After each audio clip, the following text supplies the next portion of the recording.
Hello hi and नमस्कार विद्यार्थी मित्रांनो. तर ई सारथी ऑनलाईन या यूट्यूब प्लॅटफॉर्मवरती तुम्हा सर्वांचं खूप खूप स्वागत आहे. I am your biology mentor, your biology educator प्रगती मॅम. तर विद्यार्थी मित्रांनो, आजच्या लेक्चरमध्ये आजच्या टॉपिकमध्ये आपण पाहणार आहोत सेक्शुअल वर्सेस असेक्शुअल रिप्रोडक्शन. मग तो तुमच्या बोर्डच्या एक्झाममध्ये देखील अतिशय इम्पॉर्टंट असा टॉपिक आहे, तोच या लेक्चरमध्ये आपण पाहणार आहोत. तर विद्यार्थी मित्रांनो, फर्स्ट ऑफ ऑल मला एका क्वेश्चनचा आन्सर द्या तुम्ही. How many types of reproduction? रिप्रोडक्शनचे किती किती टाइप्स असतात? मग तुम्ही म्हणाल आम्हाला तर एकच टाईप आहे, टाईप माहिती आहे. तो कोणता आहे? तर तो आहे sexual type of reproduction. Sexual type of reproduction प्रत्येकाला माहीत आहे, कारण आपण ह्युमन्सचे आहोत. ते कोणतं टाईप ऑफ रिप्रोडक्शन शो करतो? तर सेक्शुअल टाईप ऑफ रिप्रोडक्शन. मग दुसरा टाईप असतो कोणता? तर असेक्शुअल टाईप ऑफ रिप्रोडक्शन. बघा, asexual type of reproduction, asexual type of reproduction and sexual type of reproduction are the two types of reproduction. हे काय आहेत? तर दोन टाईप आहेत आपल्या रिप्रोडक्शनचे. ओके, मग आता पुढे पहा difference between sexual and asexual type of reproduction. मग हा तुम्हाला अतिशय महत्त्वाचा आहे, तुमच्या बोर्ड एक्झामच्या दृष्टीने देखील हा खूप महत्त्वाचा असा टॉपिक आहे. ही स्लाइड जी आहे ती देखील खूप महत्त्वाची आहे. तर विद्यार्थी मित्रांनो, आता आपण पाहू शकतो की असेक्शुअल आणि सेक्शुअल टाईप ऑफ रिप्रोडक्शन मधला जो डिस्टिंग्विश किंवा डिफरन्स जो आहे तो या स्लाइडवरती बघा. असेक्शुअल टाईप ऑफ रिप्रोडक्शन मध्ये काय होतं? तर एनहॉल्स ओनली वन पॅरेंट. त्याच्यामध्ये किती पॅरेंट्स असतात रे? Only one parent. तो काय करतो? तर एकच पॅरेंट किंवा एकच जो ऑर्गॅनिझम आहे तो स्वतःसारखा ऑफस्प्रिंग काय करतो? तयार करत असतो. स्वतःसारखा ऑर्गॅनिझम तयार करत असतो. त्याला कुठल्याही प्रकारच्या दुसऱ्या ऑर्गॅनिझम्सची गरज नसते. मग सेक्शुअल टाईप ऑफ रिप्रोडक्शनमध्ये किती पॅरेंट्स इन्व्हॉल्व असतात? तर ओनली वन. आणि सेक्शुअल टाईप ऑफ रिप्रोडक्शनमध्ये टू टाईप ऑफ ऑर्गॅनिझम्स किंवा टू ऑर्गॅनिझम्स इन्व्हॉल्व असतात. मग कोणते कोणते असतात रे? आपल्याला माहीत असेल की मेल आणि फिमेल. ह्युमन बिईंग्समध्ये मेल आणि फिमेल जे काही ऑर्गॅनिझम्स आहेत ते काय करतात? तर ते एकत्र आल्यानंतर ते काय करतात? स्वतःसारखा जीव, स्वतःसारखा ऑफस्प्रिंग ऑर्गॅनिझम निर्माण करत असतात. मग त्याला आपण काय म्हणत असतो? तर सेक्शुअल टाईप ऑफ रिप्रोडक्शन. पण असेक्शुअल टाईप ऑफ रिप्रोडक्शनमध्ये कुठल्याही प्रकारचे दुसऱ्या ऑर्गॅनिझम्सची गरज नसते. काय करतो? तर एक ऑर्गॅनिझम काय करतो? स्वतःसारखा दुसरा जीव एकटाच तो काय करतो? तर तयार करत असतो.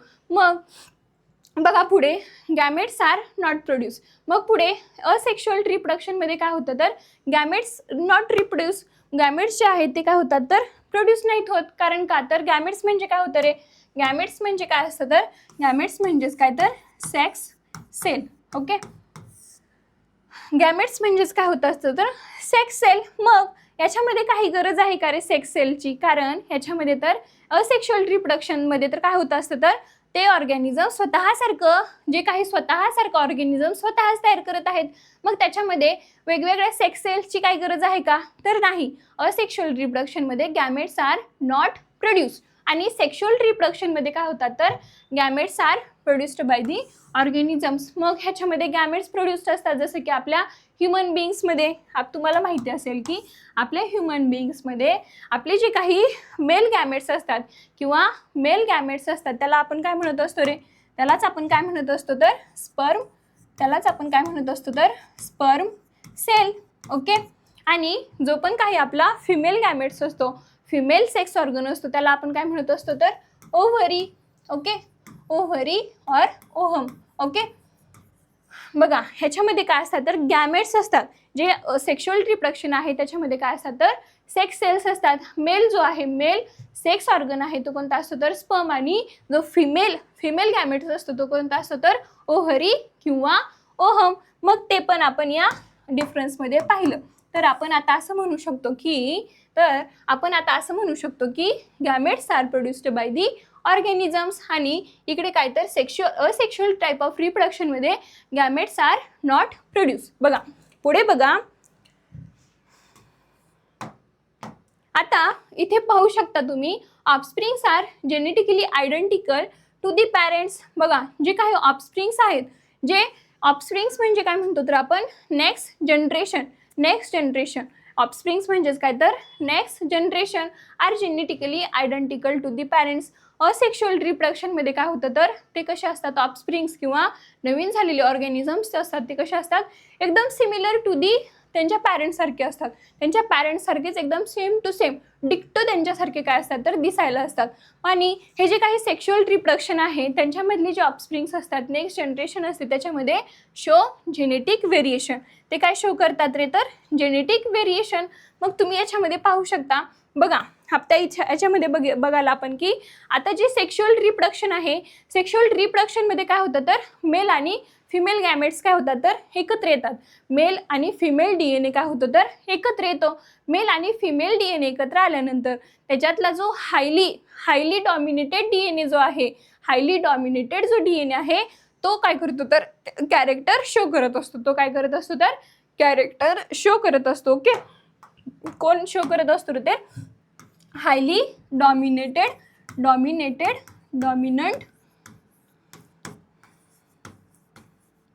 जो हायली डॉमिनंट DNA आहे या दोन कॅरेक्टरमधला जो हायली डॉमिनंट DNA आहे, दोघांमधला काय होतं तर DNA, मेलमधला DNA एकत्र होतो, फिमेलमधला DNA एकत्र होतो.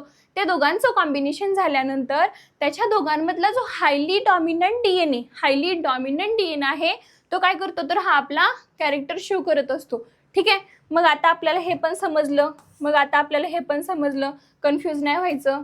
मग आता आपल्याला हे पण समजलं जे असेक्शुअल रिप्रोडक्शन आहे त्याच्यामधले जे ऑफस्प्रिंग्स असतात ते जेनेटिकली कसे असतात, एकदम आयडियल असतात त्यांच्या पॅरेंट्स सारखे.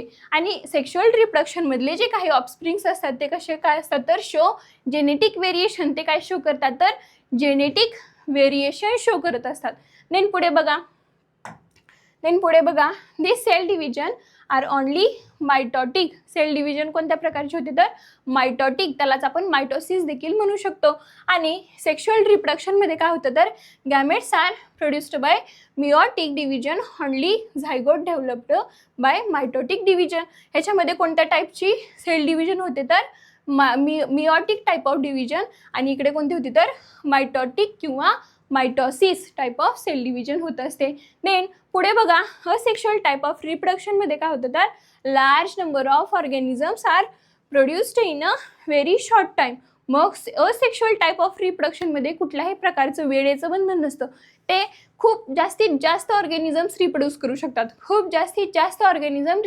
शकतात, इन शॉर्ट टाईम. खूप छोट्या टाईममध्ये ते काय करतात तर जास्तीत जास्त ऑर्गॅनिझम्स, स्वतःसारखे ऑर्गॅनिझम्स रिप्रोड्यूस करू शकतात. पण सेक्शुअल रिप्रोडक्शनमध्ये तसं नाही होत. सेक्शुअल रिप्रोडक्शनमध्ये काय होतं रे, सेक्शुअल रिप्रोडक्शनमध्ये comparatively the number produced is less. कसा असतो तर नंबर त्याच्यामध्ये लेस असतो. मग तुम्ही म्हणाल का बघा, आता आपले जे काही ह्युमन बिंग्स आहेत त्यांना स्वतःसारखा जीव निर्माण करायला किती दिवस लागतात रे, स्वतःसारखा जीव निर्माण करायला 9 ते 10 महिने लागतात की नाही, 9 to 10 months लागतात की नाही. मग जे काही सेक्शुअल रिप्रोडक्शन आहे त्याच्यामध्ये काय होतं तर स्वतःसारखा जो काही ऑर्गॅनिझम आहे किंवा रिप्रोडक्शनची जी प्रोसेस आहे ती पूर्ण करण्यासाठी जास्त टाईम लागतो कंपॅरेटिव्हली असेक्शुअल टाईप ऑफ रिप्रोडक्शनपेक्षा. ठीक आहे, मग याच्यामध्ये आपण पाहिलं की जे पण काही असेक्शुअल रिप्रोडक्शन आहे त्यांना काय टाकतं तर लार्ज नंबर ऑफ जे काही ऑर्गॅनिझम्स आहेत ते रिप्रोड्यूस करू शकतात इन अ शॉर्ट टाईम. आणि जे पण काही आपले सेक्शुअल टाईप ऑफ रिप्रोडक्शनमध्ये काय होतं तर comparatively the number produced is less. मग त्याच्यामध्ये जो काही नंबर आहे तो कमी प्रोड्युस्ड होतो. ओके, जास्त टाईम लागतो, नंबर प्रोड्युस्ड होतो पण जास्त टाईम लागतो. ही टाईम कन्झ्युमिंग टाईम जो आहे तो सेक्शुअल रिप्रोडक्शनमध्ये हा जास्त लागत असतो. तर मला होप आहे की हे सर्वांना समजलं असेल, हे व्यवस्थित सर्वांना समजलं असेल. तर विद्यार्थी मित्रांनो, तुमच्या बोर्ड एक्झाममध्ये याचं खूप महत्त्व आहे. याचं 2 ते 3 मार्काचं वेटेज देखील आहे. हा जो डिफरन्स आहे तो तुम्हाला तुमच्या बोर्ड एक्झाममध्ये देखील विचारला जाऊ शकतो. बघा, मग आता माझा एक क्वेश्चन आहे, विच वन इज बेटर. हा असला कसला क्वेश्चन आहे मॅम? बरं, मला सांगायचं आन्सर की विच वन इज बेटर, कोणतं बेटर आहे, सेक्शुअल टाईप ऑफ रिप्रोडक्शन की असेक्शुअल टाईप ऑफ रिप्रोडक्शन? मग मी म्हणेल की सेक्शुअल टाईप ऑफ रिप्रोडक्शन. का बरं? आपण शो करतो म्हणून. तर नाही, आपण तर शो करतो सेक्शुअल टाईप ऑफ रिप्रोडक्शन करतो, पण सेक्शुअल टाईप ऑफ रिप्रोडक्शन केल्याने काय होईल, काय होईल इव्हॉल्युशन होईल.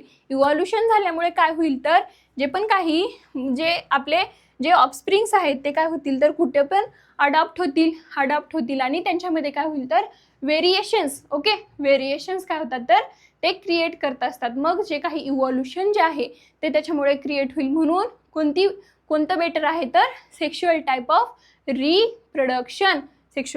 रिप्रोडक्शन. मग पुढे चला बघा, हा जो क्वेश्चन आहे हा या टॉपिकवरती जो क्वेश्चन आहे तो तुम्हाला 2022 मध्ये 2022 मध्ये टेनच्या बोर्ड एक्झाममध्ये विचारला गेला होता. Distinguish between sexual reproduction and asexual reproduction.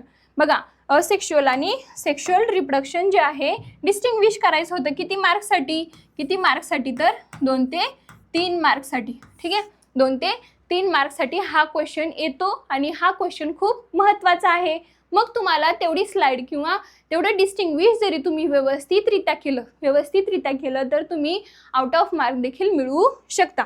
Okay बच्चा पार्टी, चलो बघा, आता मला एक तुम्हाला सांगायची आहे एक आनंदाची गोष्ट अशी आहे की 8वी 9वी आणि 10वीच्या विद्यार्थ्यांसाठी जे काही 8th स्टँडर्ड 9th स्टँडर्ड आणि 10th स्टँडर्डचे जे स्टुडंट आहेत त्यांच्यासाठी खूप मोठी आनंदाची गोष्ट आहे.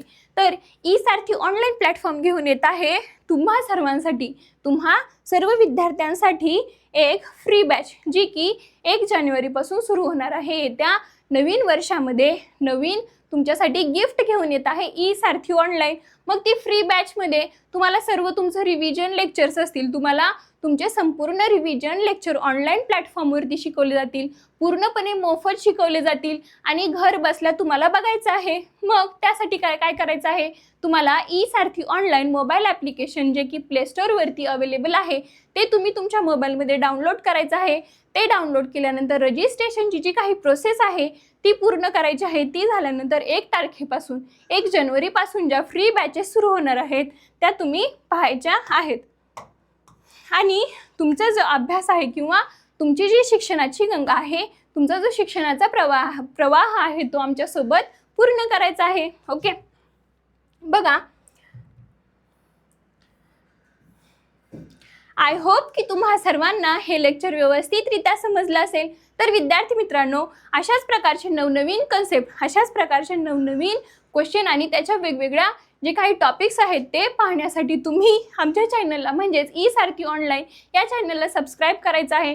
तसेच व्हिडिओ आवडला असल्यास व्हिडिओला लाईक करायचं आहे. तर विद्यार्थी मित्रांनो, good day to all of you. Take care and tata, bye bye.